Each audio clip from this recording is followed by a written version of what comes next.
you so much. It's so amazing to be here with you all in person and online. This feels particularly really special to me to be able to do a reading like this at Malaprops, because these mountains are such a big part of this book, and this community is such a big part of this book as well. So I moved down here about 12 years ago, and it was a total leap of faith. I basically came down here with a wing and a prayer. At the time, I had been living in New York City, and I had been working as a dog walker. And one morning I woke up and I just knew I had to go to school for herbalism. And I think I thought I knew what that meant at the time. And now looking back, I realized I had no idea what that meant at all. But I just knew that that was the way forward. And so I interviewed for a bunch of different herbal schools. And when I interviewed for the Chestnut School of Herbal Medicine, I was like, this is it. This is where I want to go. So I packed up my car and I drove down here to these mountains. And so, I came down here in my conscious mind to study herbalism, study the plants and the amazing diversity here.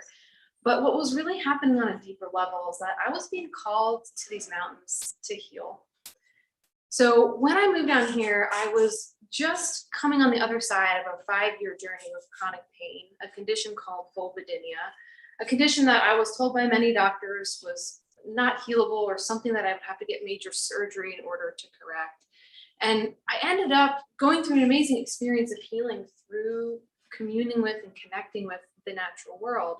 And so when I moved down here, I was on the other side of this experience, and yet I had this sense that there was a new level, a new layer of healing waiting here for me.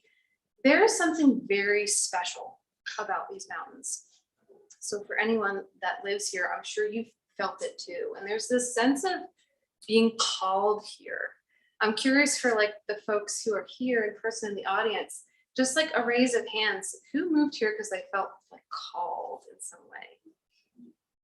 Yeah, so that's most people in this room have their hands up. And some people might be like, I was born here. So that was the first call. So I have found that there's deep, deep medicine here in these mountains. And that medicine is not just herbal medicine, and it's not just stone medicine or the medicine of clean water and clean air, that there's an even deeper layer of medicine that lives here. And so it took me a while to come to this place of realizing why it was I was called here, what the inner message was, and what this next step in my healing truly was. And so the first excerpt that I want to read from my book was the excerpt where I realized, this was the moment where I realized why I had been called here and what the earth and what the mountains here were trying to tell me. So this all began with one piece of mica.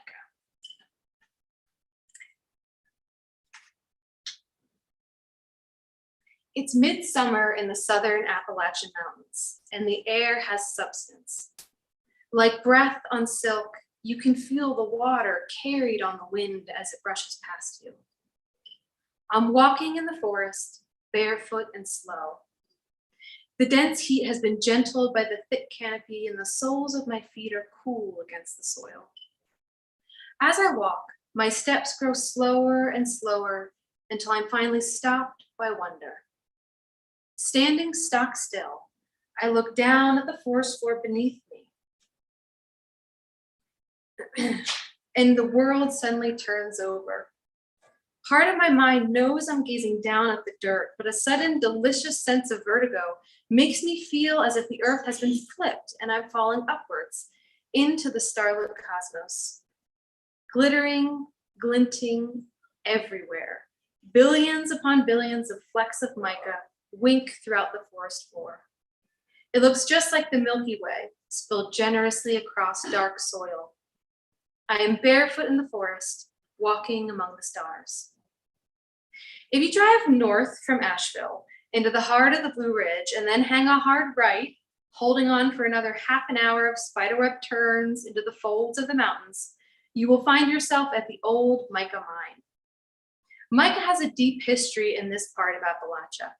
Mining for this mineral was once big business in these mountains. Marketed as isinglass, Mica was used to make windows and wood stoves and paneling for the faces of kerosene lamps throughout the 19th and early 20th centuries. For millennia before this, mica was an important ceremonial item among the indigenous peoples of these mountains, including the ancestral people of the area now known as Asheville, the Stullagee or Cherokee. Carried via pilgrimage and trade routes, mica from the southern Appalachians has been found as far as the legendary Hopewell Mounds in Ohio. Buried 2,000 years ago within those enormous man-made earthworks are pieces of Appalachian mica carved into claws, arrows, human bodies, bears, and opals.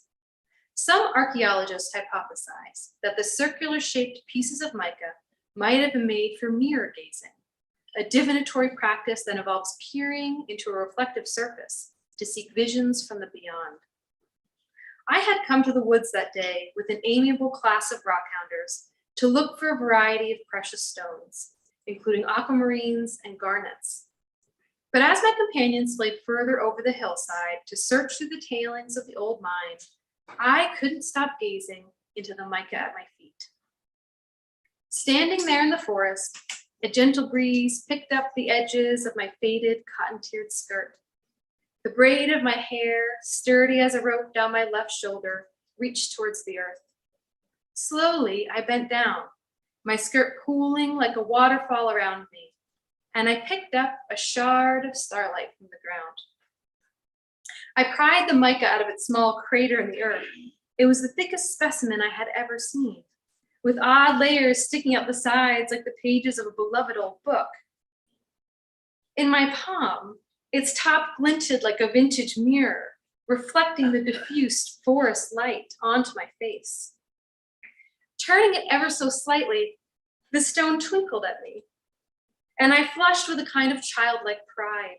It felt like getting a wink from my granny while digging in the dirt in my Sunday best.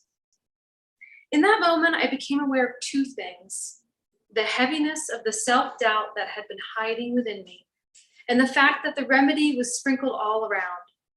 It felt as if the grandmotherly presence of the mica was whispering in my ear, "Don't worry, you are good, my girl."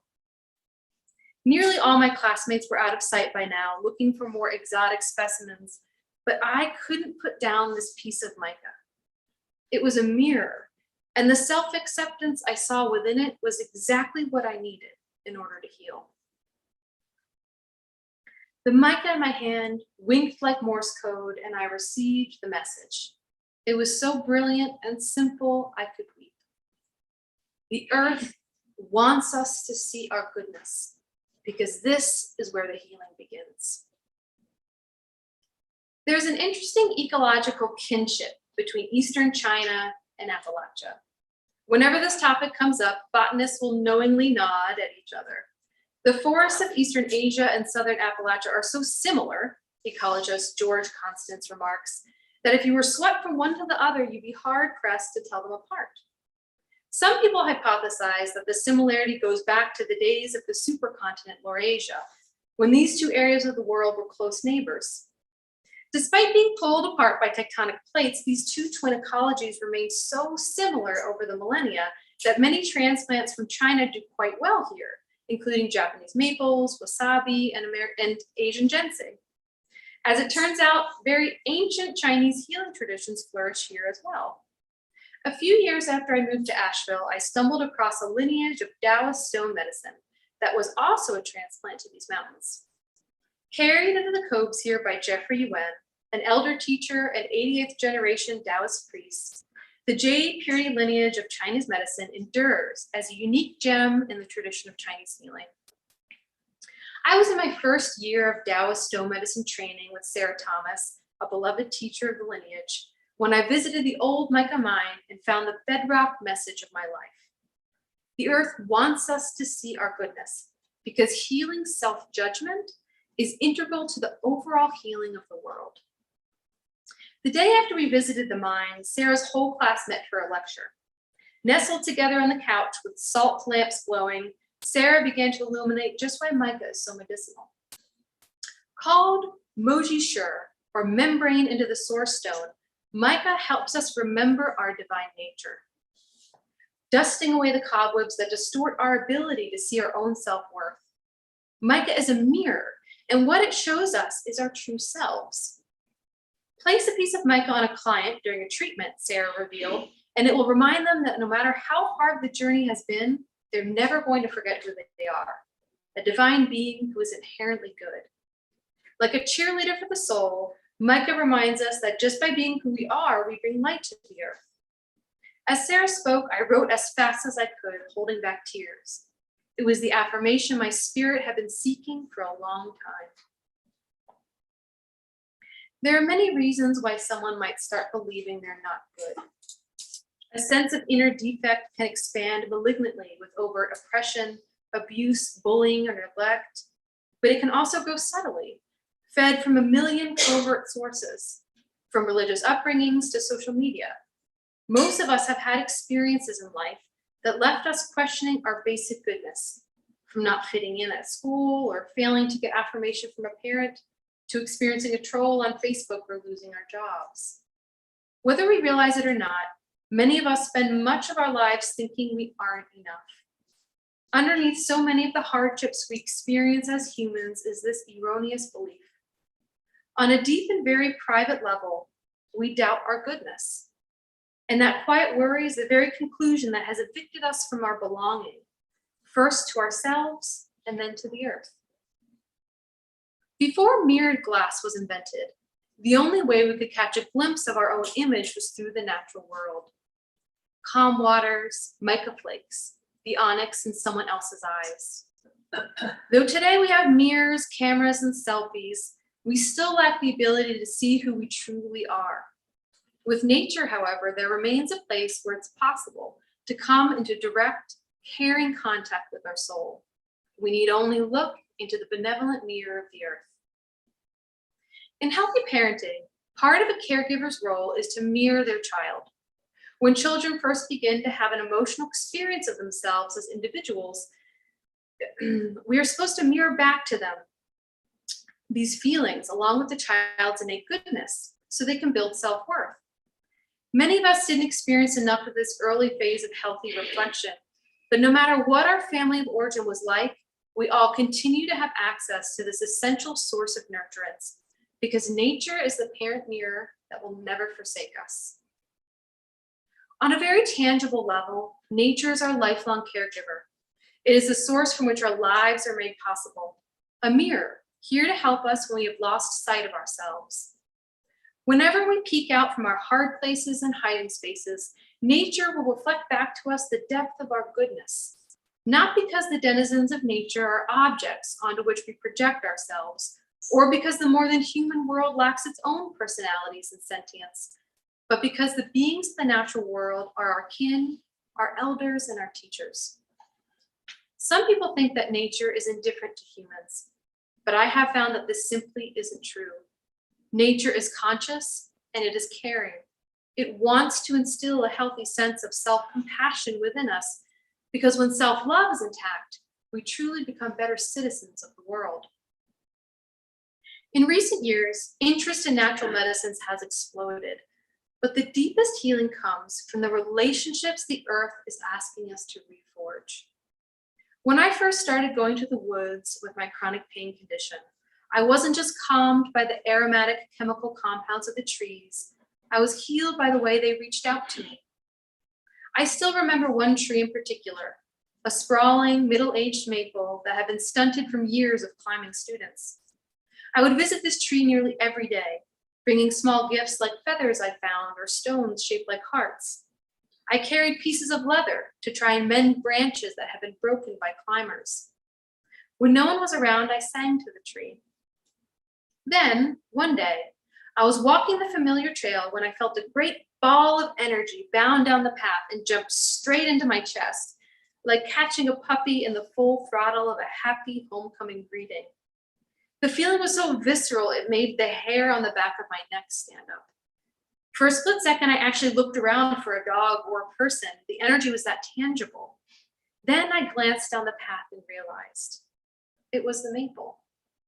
My friend knew I was coming, and not only was the tree greeting me, it was welcoming me back.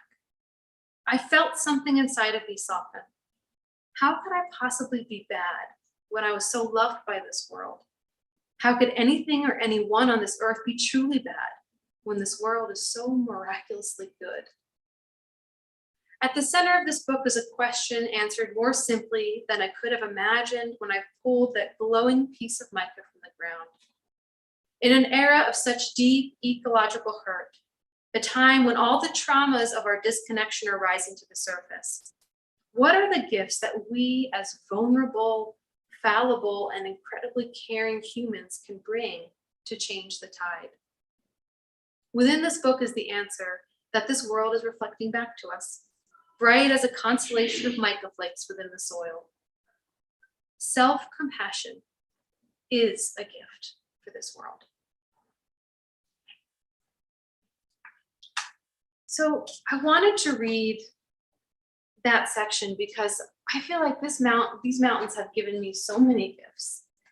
But I think that this has been the most profound gift of all. This realization that this journey of learning self-acceptance and true self-compassion, that this is not a side pursuit in the healing of the world, that it's not a diversion, and that it's not selfish, that it's actually essential to becoming the kind of people that we are meant to be in this world, to recognizing and giving our gifts to this planet. All of us are here for a reason at this time, and all of us have invaluable gifts to give. And for this reason, the earth is invested in us seeing ourselves for who we truly are, because how can we give those gifts if we cannot see our own reflection? And this was really important for me to hear and to embrace. You know, I identify as a highly sensitive person. And I find for sensitives and empaths, this journey of self-compassion and self-acceptance can be really hard. We're often told and telegraphed that focusing on ourselves is selfish. And most people I know, and I venture a guess, most people tuning in today are incredibly connected to and care about our earth. They want to make a difference. You want to see change happen on this planet. And it can often feel like focusing on ourselves is a diversion from creating true change. And yet these experiences that I've had in nature, you know, first getting diagnosed with chronic pain in my late teens, through my 20s, moving down here to these mountains, studying herbalism, studying ecology and stone medicine, that I was having these incredible experiences where actually the earth was reflecting back to me something completely different, which was this awareness that this journey of learning self-compassion is how I'm here to change the world. And I think we've all had moments like this, right? Moments where we've been in nature and we've seen ourselves, where we've received a message of affirmation and belonging, a message that we deeply needed at that moment in our lives. And so this journey of learning self-compassion, giving our gifts, it begins with seeing ourselves, and it evolves with learning how to appreciate who we are. So my book is divided into 3 sections. The first section is all about learning how to see yourself in this mirror of the earth. And the second section is really learning about how to appreciate yourself. Once you see yourself, how to really appreciate this being that you are. So the next section that I want to read comes from a chapter called Tender Spring. And it's a clarion call to really learn how to appreciate our own tenderness and vulnerability, as well as really cherishing our willingness to be beginners, to not know what we're doing, to start out on this path, to fall and get up again. So this chapter revolves around one of my greatest love affairs here in this mountain, and that is the love affair with spring ephemerals. So spring ephemerals are flowers that bloom for just a short period of time every spring. And we have some really rare spring ephemerals here in these mountains. But even if you've never experienced a mountain spring ephemeral, you know ephemerals because daffodils are ephemerals, crocuses are ephemerals, and ephemerals have something really powerful to teach us. So in this next section, let's visit with the ephemerals. And along the way, we're also going to visit young Asia when she first moved to these mountains and found herself somehow a part of a radical punk house, despite being a total normie.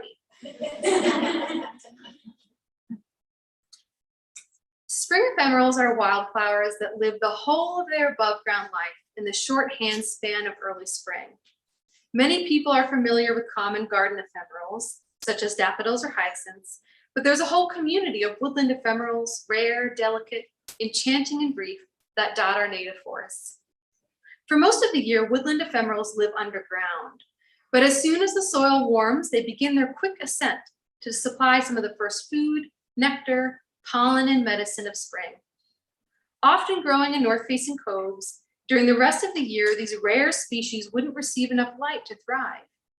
In those first few weeks of early spring, before the canopy closes, ample sunshine can sweep the forest floor to call the ephemerals up from their year-long sleep. In the time it takes for the maples and tulip poplars and basswoods to set out their leaves, these flowers go from bud to bloom, fruit and seed, dying back to the roots as the canopy finally flushes to fullness. In the deciduous belt of the earth, where trees sleep like Persephone during the long winter, ephemeral wildflowers are the heralds that announce the return of the growing world. They are akin to the dawn chorus, rooted songbirds that celebrate the reawakening of a rich hardwood cove. It's hard not to be taken by them. I had never heard of woodland spring ephemerals until I came to the Blue Ridge. My first week in herbal school, the entire class, awkward, eager, and very green at the edges, headed to Smoky Mountain National Park to meet these indelible heralds of spring. For 6 hours as our class rambled in the woods, I tried to keep up with my first plant walk. At the end of the day, I had written down a list of over 40 different plants. During the break, I wandered away from the group and bent down to the fragile white bloom of an ephemeral whose name I had just learned, bloodroot. I touched a newly emerged petal, knowing this flower would only last a few days before it fell away. Other bloodroots nearby were still emerging from the ground. Named for the red sap of their roots, bloodroot appears from the depth of the earth in the most fantastical way. Rising from the soil inside the tight scroll of a single leaf, the plant grows to its full height before the hand-like leaf unfurls, proffering a slender flower displayed like a miracle in its palm. With petals as thin as water and a color like sunlight on snow, bloodroots are so otherworldly beautiful they seem to glow. There is a part of us that feels acutely that first wildflower bloom, that sharp acknowledgement of just how much bravery it takes to blossom into the unknown. Just a few weeks prior, I had left behind my whole life in New York City, including my partner of 5 years and my entire community. As much as I had put on a brave face, most days I was terrified at how vulnerable this new beginning felt.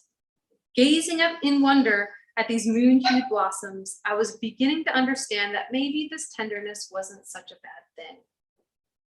Spring ephemerals are regarded as the lace glove of the floral world.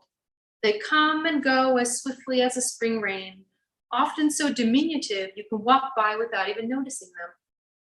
Some ephemerals are so short-lived, their flowers only last a few days. Others, like Trillium, can take upward of 7 years to even begin to bloom. There is a reason why ephemerals are so rare. These flowers make their appearance when temperatures are low, nutrients are scarce, and water uptake is slowed. Every time they bloom, they run the risk of being felled by a rogue snowstorm. And for most of the time that they're in flower, the rest of the pollinating world is still slumbering. Delicate and scarce, their exquisite gentleness can sometimes be mistaken for daintiness. But in the heart of the forest's own mythology, the story of spring ephemerals is a far cry from fragility. Spring ephemerals, though outwardly delicate, are some of the most resilient plants in the forest. As the very first flowers to bloom in spring, they're emblems of root-deep courage and true bravery. Surviving in the most tumultuous months of the growing season, to be an ephemeral is to have embraced the truth of what strength really means. We place so much emphasis on strength in our culture. Strength that looks like fort walls or indestructible egos or tears held back until you're alone. Strength that is working 14-hour days without complaining or pushing yourself to the finish line, even though your body asked you to stop miles ago. We idealize this kind of fortitude, but often the greatest marker of our strength is our ability to be fallible. Most of the year, the courage of ephemerals is invisible. From late spring onward, they go dormant, nestled unseen beneath the earth. Still hidden, throughout the winter, ephemerals steadily grow their roots, thriving underground in a time when most plants are asleep. By the time spring softens, they rise triumphantly, bearing a message that all gentle-hearted people need to hear, at least once in their lifetime. Your tenderness is not a hindrance to your journey. It is a marker of your resilience. Your outer softness is an indicator of how strong your roots are. Sometimes you might feel as vulnerable and exposed as a bloodroot in early spring. But every brave act of allowing yourself to be soft in the world enables you to give the flowers of your journey to this planet. Spring ephemerals remind us that one cannot happen without the other. The gifts you are meant to give this world hinge on your willingness to endure one of the most gorgeously vulnerable processes on earth, being yourself. My first year in the mountains, I spent a lot of time hanging out at a local punk house. Everything about the house and its inhabitants was new to me. The people who lived there dumpster dove for food and made zines. They gave each other stick and poke tattoos and cordoned off the bathroom so you could only poop in a composting toilet up the hill. They were, in summation, very cool. I was deeply intimidated at first. I had arrived there tattooless and clueless, still dressed in New York City fashions, as bright-eyed and bushy-tailed as they come. Right off the bat, certain members of the house decided they didn't trust me one lick. They eyed me suspiciously whenever I came around, as if my tidy dresses were a dangerous contagion, introduced into the safe sea of black cutoffs and brown faded t-shirts. I was dating one of their new roommates, so my presence was inevitable, much to these housemates' chagrin and my own nervousness. It didn't take me long to realize that trying to be like them wouldn't work. It was like trying to fit a square peg into a round hole, but neither could I just be as nice and agreeable as possible. In the crusty world of punk, sweetness itself was suspect. So I decided to just be me, as completely and totally me as possible. I didn't damp down my spirit, my enthusiasm, or my newness. I got excited about celebrating holidays. I brought over Christmas lights to decorate and party hats for birthdays. I asked a lot of questions. When the housemates made phone broth or harvested mushrooms or brought home roadkill to process, if I didn't know a name or a term they used, which was often, I asked what it meant. I was honest about the fact that I had never climbed into a dumpster in my life, and I had no idea what anarchism actually meant. I wore gloves when I helped process black walnuts because I worked at a children's clothing boutique and couldn't have stained fingers while handling the expensive onesies.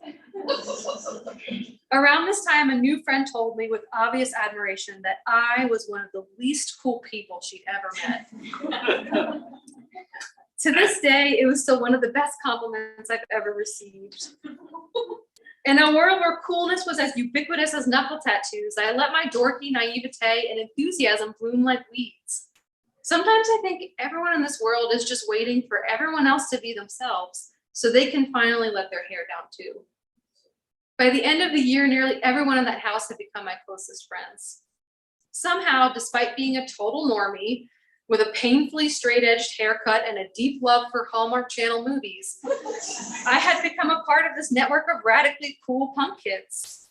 As the years wore on, the community house eventually ended, but to this day, some of those original housemates are still my most beloved friends. In time, I would find out that these friends weren't nearly as cool as I once thought, which just made them all more interesting and spectacularly lovable to me. To be on earth is to experience the tenderness of being in form, the blessed vulnerability of having a body that ages, loved ones that are born and then die, and hopes that rise and fall like hot air balloons. Our spirit came in on the wings of our immense curiosity to experience having a heart that can be broken open by both disaster and beauty.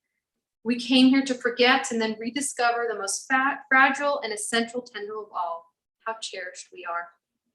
So do not be afraid to embrace what is tender and naive about you, to love what is innocent. Do not be ashamed of the part of you that doesn't know, the part that isn't sure it's going to work, because that is the same part of you that's willing to bloom. Within you is the ephemeral in the forest, the leaf with its newborn green. When we cherish our vulnerable naivete, we protect our ability to build new dreams of hope for this planet. Just like the white halo of a bloodroot flower, you become an angel in this world every time you are brave enough to bloom. And I love this passage because I think we've all had moments, and maybe you can even just take a second right now and just think back on a moment when you took a huge leap of faith, when you did something that required putting yourself out of your comfort zone, and you took that risk to bloom, as the quote goes. And I think the earth cherishes us in our willingness to be tender, to be vulnerable, to just be starting out and not know. I think we have a cultural mode where we always feel like we're supposed to be the experts, right? And yet just being our vulnerable, sensitive selves is a form of nourishment for this world, because that's when new possibilities can come to the forefront of our awareness. And I really ask myself often, what would we be different if we could see and appreciate ourselves for being as precious and rare as the spring ephemerals? What would change if we knew how deeply we belonged? I think so many of us doubt the gifts that we have to bring to this planet. And yet this world is constantly reflecting back to us just how deeply needed those gifts are. We're in a time right now where it feels like every day there's more news about disaster and challenge and things ending. I think all of us from the time we were born have been acutely aware of this sense of being in a massive transition on this earth, of seeing so many things end. And I wonder if it's possible that our ability to protect our belief in new beginnings is the very thing that is going to change this world.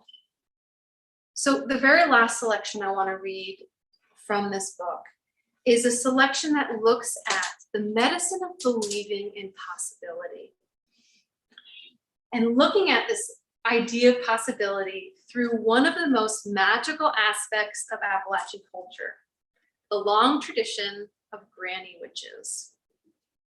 So this selection is in celebration of this tradition and all of the possibilities of healing that can happen on our planet when we start to see every ending as a new beginning. And I also wanted to read this in honor of all the witches here in the audience today.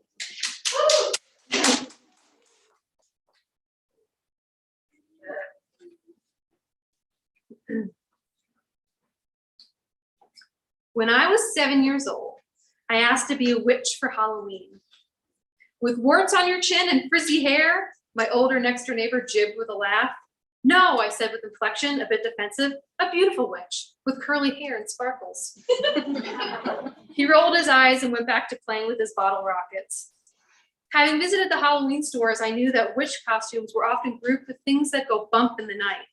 But that wasn't the kind of witch I wanted to be. I saw witches differently.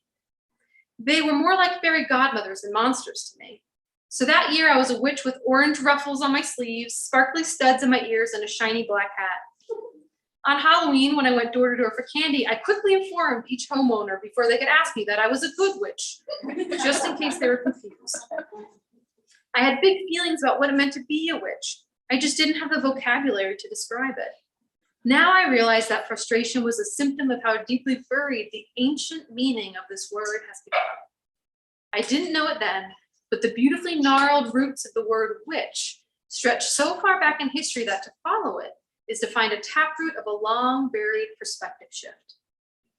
Witch is a term as shifting and volatile as Mercury. Over time, it has been an accusation, a slur, a fear, a fairy tale, and a costume. More recently, it has become a badge of honor in circles of herbalists, activists, and healers. In the beginning, however, a witch was simply someone who had a direct relationship to the medicine of those things we cannot immediately see, including the life force of all beings. The etymological roots of the word witch are mixed, murky, and a bit mysterious. But scholars like Max Dashu argue that witch can be traced back to the Indo-European root word weg, which meant to live. This root later gave birth to the word wick, a word that both referred to the central life force of a thing, like the twist of linen that holds a candle's flame, as well as the winding patterns of vitality that underline all of nature. A witch was someone who perceived these wider patterns, the life at the center of things, a continuing root of possibility when others only saw death, endings, or inanimacy. In many old European traditions, a witch was synonymous with a healer, one who could work with the possibilities of remediation beyond what was immediately perceived. Healers, in a traditional sense, are different from our doctors today. Where contemporary physicians seek to fix, the traditional healer or medicine person seeks to understand. The ultimate goal for a healer is not the alleviation of a symptom, but for the imbalanced life force to be recognized and righted. To be a healer of any kind is to see possibilities. Where there is pain, there could be relief.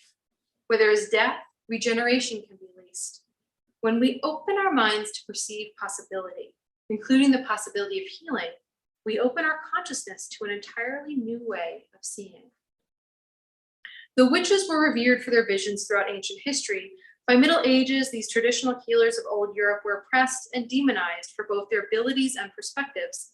Yet even as the witch hunts gripped the European continent, here in the mountains, the witch tradition and this ancient way of seeing survived.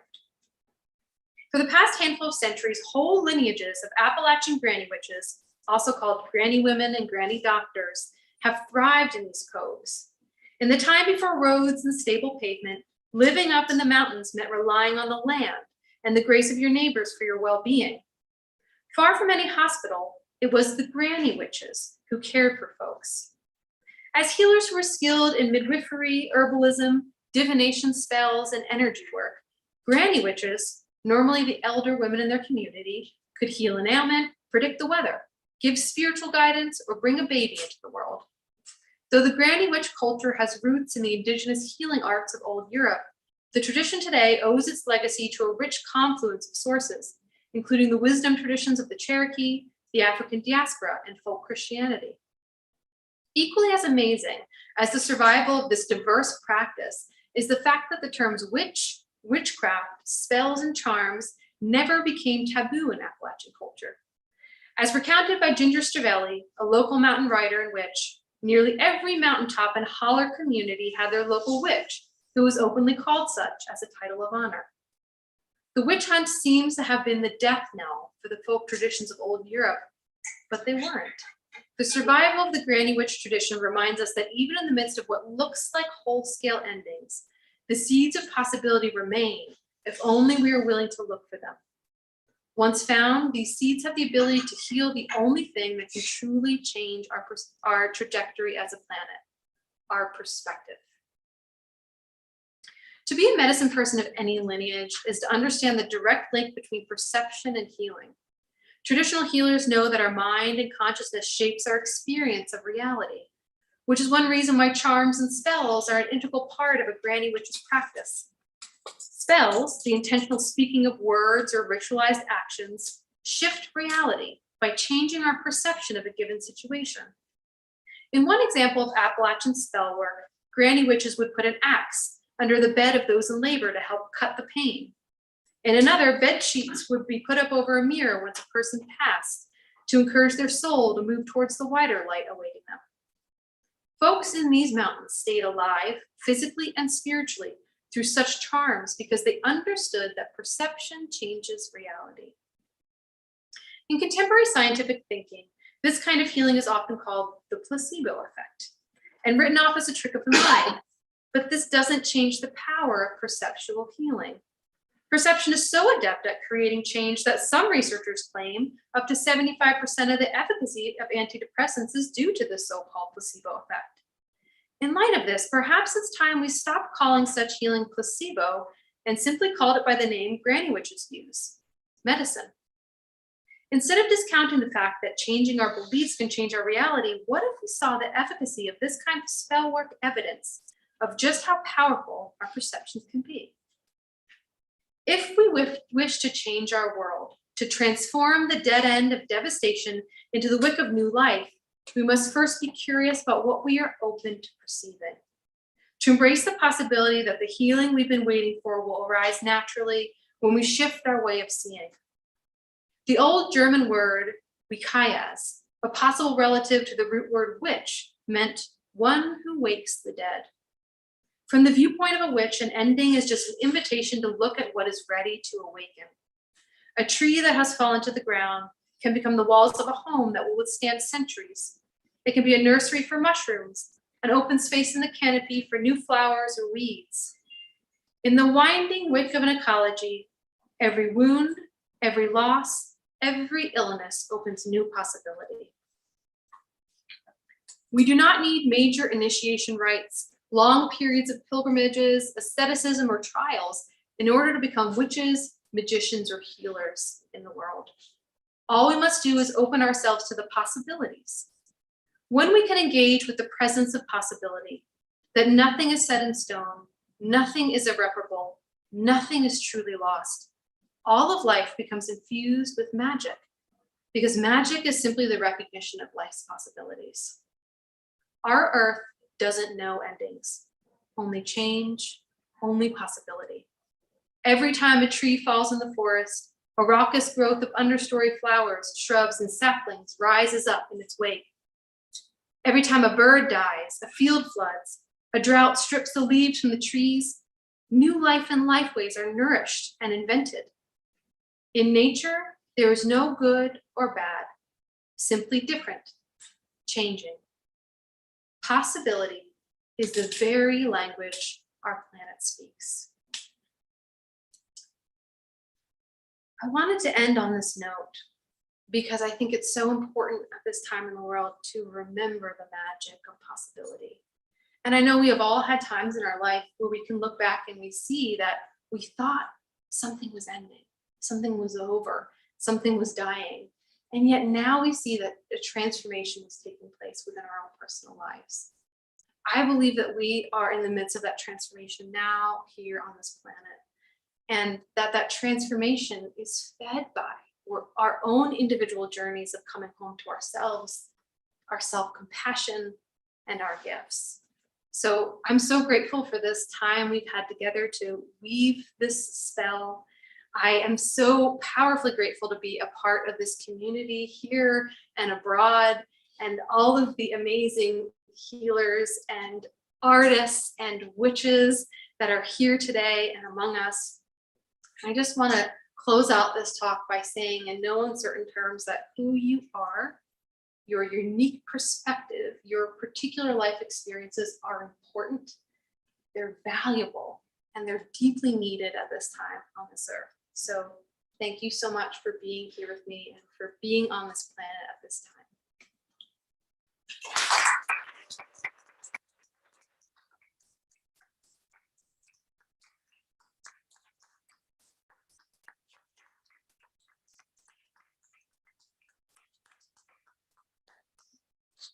I think we're in Q&A time now. About 10 minutes for questions. Okay. Don't have any online yet, so we're looking it up. See anyone in person who'd like to raise their hand? Any burning questions? I'm here to answer them. Yeah. I'm just curious if you've had to work through ancestral fear, like around witch trials and just sort of being out in the world working in this way, and if you have advice for people, because it does feel like such important medicine to carry forward, and I know that that's something I'm working through, and would love to hear your thoughts on it. Yeah, this is such a good question, how to work with the fear that comes up, especially around this word witch, but just being out there in the world, right? And being alternative, being woo. I like to tell this story about woo that, when I first moved down here, I didn't want to be seen as woo-woo. That was like really important to me, And then through my studies and my learning, I actually learned the root of this word woo.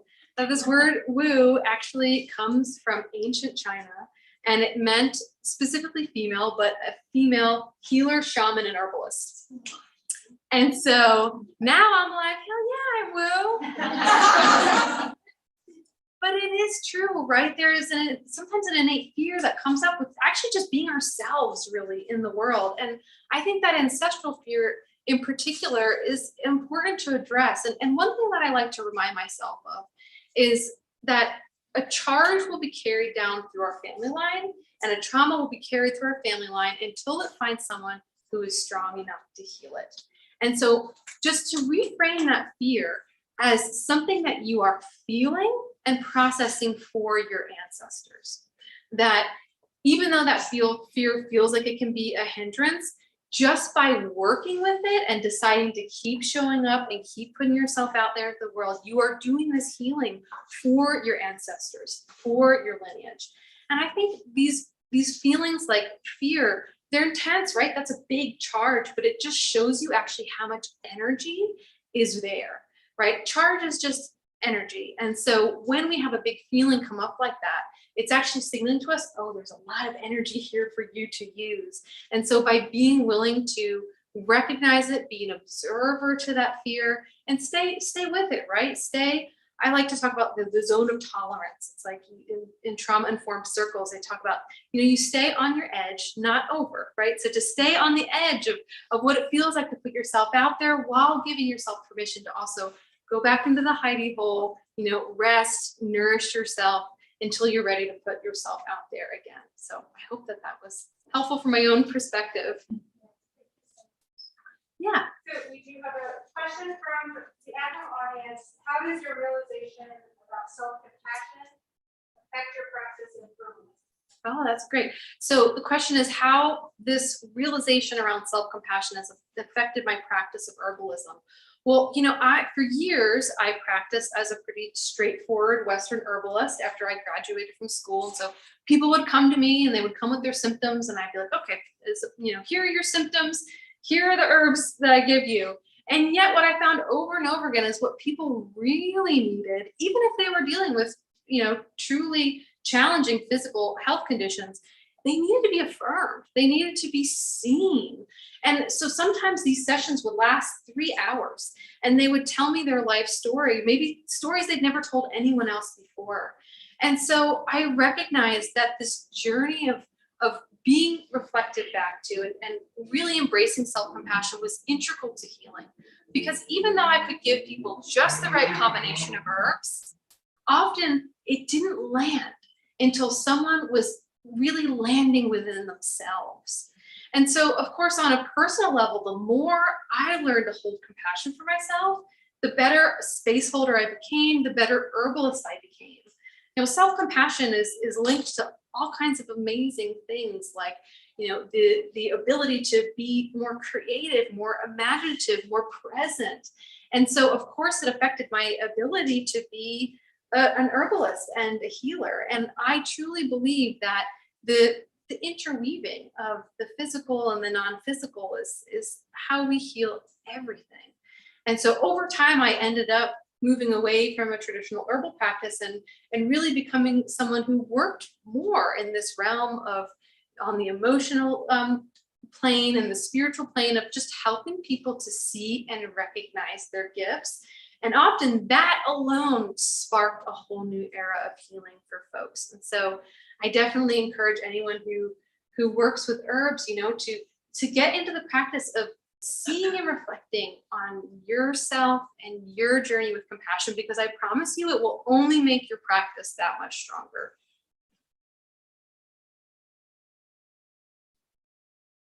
Oh, I see a hand. I so deeply love and appreciate and resonate, as I'm sure we all do, with this message of finding self-compassion and belonging to Earth. And so I've noticed that one of my main barriers, feeling that sense of belonging to the natural world, is this sort of guilt that I feel when I think about like the mass destruction, not to speak of it blocking my turns, but just what human beings have done to the planet for the past centuries. I noticed that I just have a sense of guilt, and I think that guilt really gets in the way of me feeling like I deserve to take up space and be on this planet and be in communion with the land. So I was wondering if you've ever encountered that barrier of guilt and what you're doing with it or how you might. Yeah. This question around guilt being like a barrier to connection is so real, and it's been such a powerful part of my own journey. Even recognizing all this buried shame that I had, just shame over being who I am, being of settler descent, of being a human on this planet at this time. And there's a moment in the chapter in this book called Willow Water. There's a moment that I had that changed my life where I was sitting by a bank of willows. And I had a really hard day. I was teaching at a conference and I completely lost it and had to run away and go be by myself by this river because I was so overwhelmed and I felt so ashamed that I had to leave this big opening gathering because I just couldn't handle it. And as I was sitting next to this bank of willows, this realization came floating in on the breeze. And it's the awareness that grudge holding inhibits growth in any capacity, in the human world, in the more than human world. And so we are already forgiven. We're forgiven for everything we've ever done, anything we ever could do, because for the earth, the only thing that matters is growth and healing and the diversity of new potentials. And so it would make no sense for the earth to hold on to a grudge against human beings, because this is how we become part of the fold again. This is how we become part of the healing. And so every time I have that sense of guilt and shame come up, because it still comes up, this is a normal part of being human, I go outside into the world and I feel the ways in which this earth loves me. Just by being a part of this planet.